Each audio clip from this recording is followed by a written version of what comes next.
What's going on, guys? This is Travesty here, and excuse me for one moment. Sorry about that. Today I am bringing you my Week 3 PPL match against Carter, our creator, or however you know him.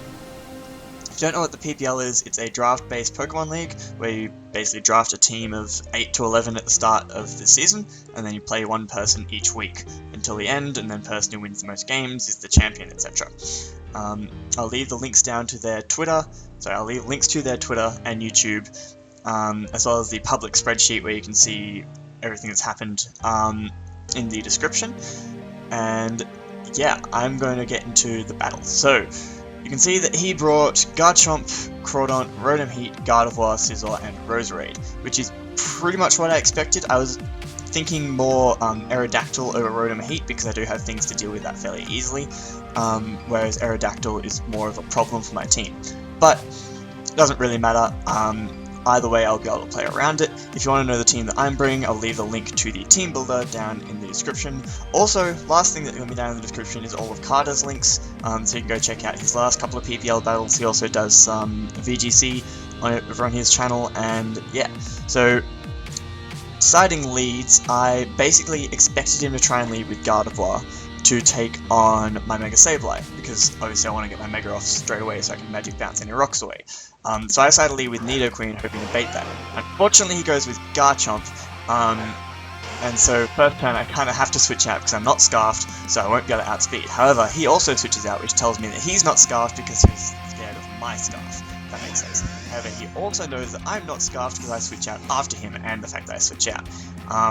He goes into the Rotom Heat, which is unfortunate because I go into Togekiss to try and take a potential EQ, and then I switch straight back out into Lantern because it can chew any hit from the Rotom. And he just goes for Volt Switch, which means it does nothing to my Volt Absorb Lantern. So I go for Volt Switch here, get a little bit of initiative because no way he was staying in to take a Surf or a Scald or whatever, and he goes, into Roserade.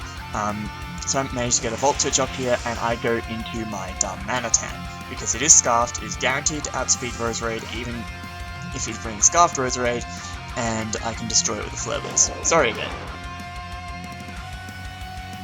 I'm a little bit sick, so he switches out his Roserade and goes straight into Garchomp, and I actually predict this perfectly and go for the Will-O-Wisp, because I was expecting a potentially defensive Garchomp to take a Flare Blitz. So I've now burned the Garchomp, which is fantastic, because if it was offensive, which I still don't think it is, but if it's offensive, then I can just wall it for days, and even if it's defensive, I'm getting a little bit of chip damage on each turn, just wearing it down, and that's great. Here I decide to go into my Sableye. It's a good opportunity to get my Mega off, and unfortunately this is the turn that he clicked Stealth Rock. So he's able to get Stealth Rocks up the first time mid-season when someone has successfully got rocked up against me. Luckily I do have Defog on Togekiss because I kind of expected this might happen. So I can get rid of those. I possibly should have gone into Togekiss there to defog them off straight away, but decided that it would be better to use the opportunity to get my Mega off so he couldn't set them back up again later. Now he goes into his Rotom, not particularly sure why, I guess to sponge any potential hit I was going for. I get my Mega off and decide to go for the Foul Play because it does good damage to Garchomp, it does good damage to Gardevoir once to switch in, and it does pretty much nothing to that Rotom Heat, because Rotom Heat's attack is terrible.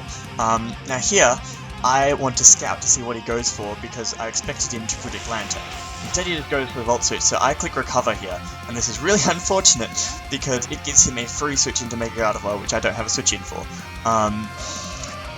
So this is not good. He also trades as my Magic Bounce, so if I decide to go for any sort of status move that would be good, that I just recover up. Keeping Sableye healthy is part of it, but also I wanted to scout what his Rotom Heat was going to do, and I'm getting more and more sure that I can just switch in my Lantern into it every time. Here, I go into my Nidoqueen. Unfortunately, rocks are up, so if he is modest and gets a max roll Hyper Voice and a max roll Psychic, then I will die. But he Megas up here, going into that spooky, scary wedding dress freaking fairy thing, and actually goes for the Heal Bell, which is unfortunate because there is no way he's going to switch in Garchomp on Darmanitan again, now it introduces a whole bunch of mind games. But I decided to stay in here. I literally clicked Poison Jab and crossed my fingers. I was like, please take the bait, please take the bait, please take the bait. And he does, goes for the Side Shock. We're able to eat it up. Well, it still does like 60%, but able to take it at least, and then Poison Jab from an only 4 EVs in attack invested Nidoqueen just Okos, which is fantastic, because now Mega Gardevoir is gone, he's lost his Cleric, so now if I manage to burn something again, it will stay burned, and if he can't just tear through my team with it. Now here I go into Sableye. I did have Togekiss to wall this thing, but if he goes for Stone Edge or even Poison Jab or Iron Head or whatever, then Togekiss will be taking a good amount of damage, and I really don't want that. I think after Rocks it would get to it KO'd, and that is no bueno. So I go into my Sableye instead, and that does relatively nothing because it is a more defensive Garchomp. Now he just switches out here. I think I go for the Willow, or maybe just Recover. Yeah, I just Recover up because I need to keep Sableye healthy. That is the name of the game, is if Sableye is still around, it's a problem for any team to deal with. Unfortunately, he's getting a lot of leftovers recovery on all of his mons because I don't have my rocks up yet. So I decided to use this opportunity to go into Nidoqueen, because if he does predict HP ground, Nidoqueen's kind of done its job already. If he goes for an electric type move, I'm immune, and I can use the opportunity to get my rocks up. He goes for the Will-O-Wisp and misses, which actually doesn't matter, because like it would be good to wear down the Nidoqueen, but I am mixed, so most of the moves I'll be clicking from now on will be special and clicking Stealth Rock.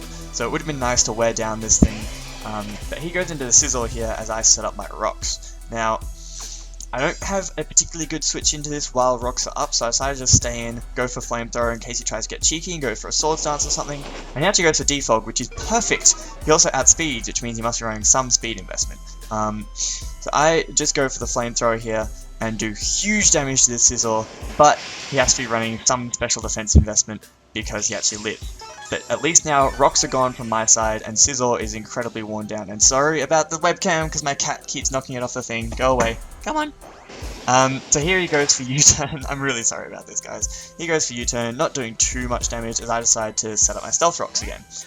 Because now I can have rocks, and he can't, basically, because I still have Sableye around. This is going pretty well at the moment. Because I've now taken out his Gardevoir, Scizor's worn down, and I have rocks up. I also know that I can switch into this Garchomp relatively easily with my Sableye.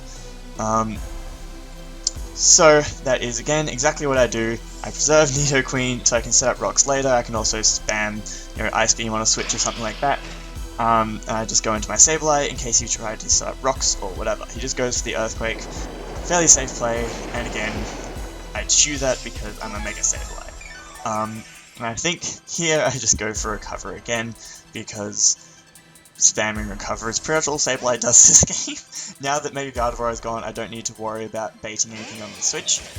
If I'd gone for Foul Play, it would have been fantastic, so I would have just killed his Scizor and got rid of his Defogger, but instead I just Recover up.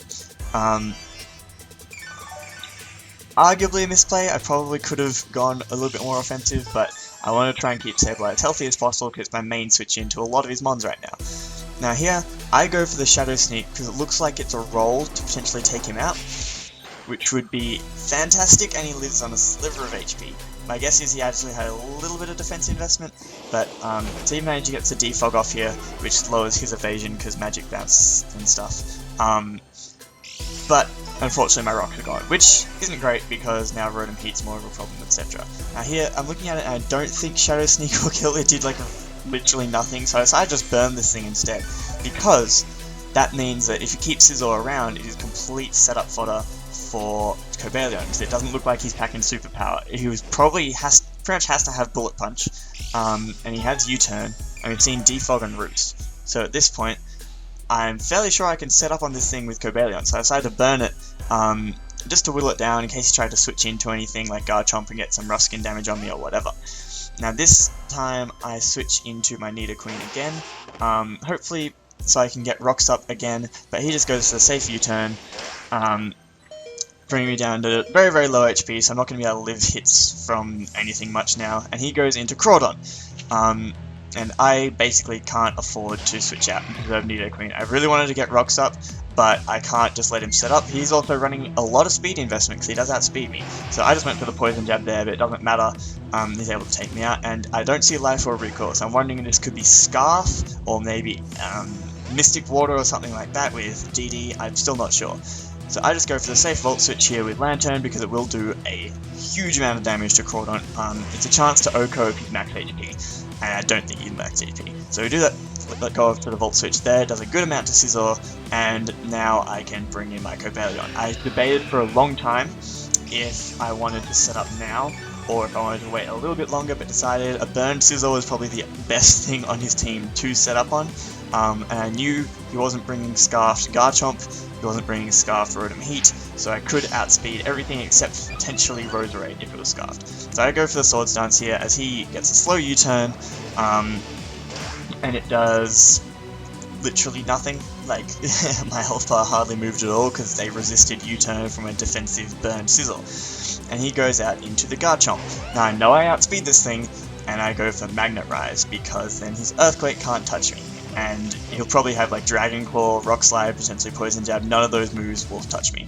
He goes for the Earthquake, and I'm immune. And at this point, I think he's terrified. And if he's not terrified, then I don't know what he's doing. He switches out into the Rotom Heat, as I just fire off a Close Combat. His best play here is basically to sack things off while I go for Close Combat, lowering my defenses. That crit I don't think mattered. I would have 2-hit KO'd it anyway, so all it would have meant is a little bit more Life Orb recoil. And I'm pretty sure it OHKO'd at +2 from a Life Orb Cobalion. I'm not sure, but I have to look into it. So he brings in the Scizor here, basically to go for the Bullet Punch, get a tiny little bit more chip damage, and then force me to take Life Orb recoil again. I go for the Iron Head here, trying to not lower my defense as much as possible, so then I can live an Aqua Jet from Crawdon, because from the damage on... Actually no, I haven't been able to scout any of the damage yet, because it just took out my Nidoqueen with a knockoff, which I kind of expected. But I don't think it's banded, it looks more like Scarfed. So now he brings in his Garchomp, and I just go for Close Combat because Iron Head was not a chance to OHKO. Turns out Close Combat doesn't actually take that either because he is fully physically defensive. And I do take Rough Skin there, I take Life Orb recoil, and I'm now -2 defense, so at this point an Aqua Jet from a non-Life Orb, not even a banded Crawdon, will take me out. Which is unfortunate, and he also manages to get his rocks up, which is very unfortunate that he was able to live that Close Combat. Now here I just go for it again, because like I said, I'm already going to die to an Aqua Jet from Crawdon, so I decide if he tried to get cheeky and switch into something, I just hit it with a Close Combat and do tons of damage. So yeah, I take the Life Orb and the Rough Skin recoil, and down goes Garchomp. So at this point, I've basically torn a huge hole through his team with Cobalion. The Electromagnetism wears off there, doesn't particularly matter, because unless he goes like HP ground with Roserade. Now here, I decided to try and preserve Differential. I also have a really safe switch into Crawdon, which is my Lantern. At this point, he only has this thing and Roserade left, so Lantern, if I got cheeky on the prediction, I could click Ice Beam here, but it just wasn't worth it. I decided to just go for the Volt Switch. I can play really safe from this point because I'm up 5-2, and I've got a little bit of chip damage on the Roserade, so at this point, I am in a fairly comfortable position. I just do go for the Volt Switch, get a nice little bit of damage onto that Roserade again. It looks more offensive from those damage rolls, but doesn't particularly matter because my Scarf Diamantine is guaranteed to outspeed. And I just go for Flare Blitz here because I know his Crawdon had a lot of HP investment, and it probably has a bit of attack investment. I did know from the damage that it wasn't banded, so it could be Scarf, and obviously Aqua Jet just destroys me, but he can't really switch in on a Flare Blitz still. Like he could, but it would do a lot of damage. So take out the Roserade there, and I'm sitting here with my monstrous Diamantine. Goes into Crawdon again. I'm just going to switch out Preserve Differential. I decided to go into Togekiss in case he tried to peg it back to a 4-0 and went for knockoff or something, predicting my Lantern switch in. Also, Togekiss can actually take Aqua Jets pretty well because he's not banded, he's not Life Orb, and I am fully physically defensive. And here, he reveals that he's not actually Scarf, so I have no idea what item he is, and I just go for the Dazzling Gleam, and that just OHKOs. And that is the end of the game. So we pull out a 5-0 victory there, which is really solid. Cobalion put in nothing but the finest of work. I was really happy with how that turned out. Nidoqueen did exactly what it was supposed to. Honestly, I'm really happy with how that match went. My prep was really good. That sounds arrogant, but I just felt really comfortable in the match. I had answers to things, I knew what I needed to do to try and win, and it all just worked out for the best. So that actually puts us at, I believe, 2nd on the league table, behind only Troy, who we would be in front of if we'd hit the air slash in week 1, but you know, there was other hacks involved in that, so that doesn't really matter. We'll get in by the end of the season.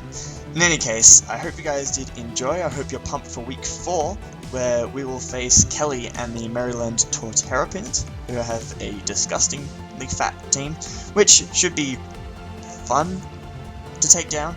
But yeah, I hope you guys are looking forward to that next week, and I hope you enjoyed this little video, and I will see you in my next upload.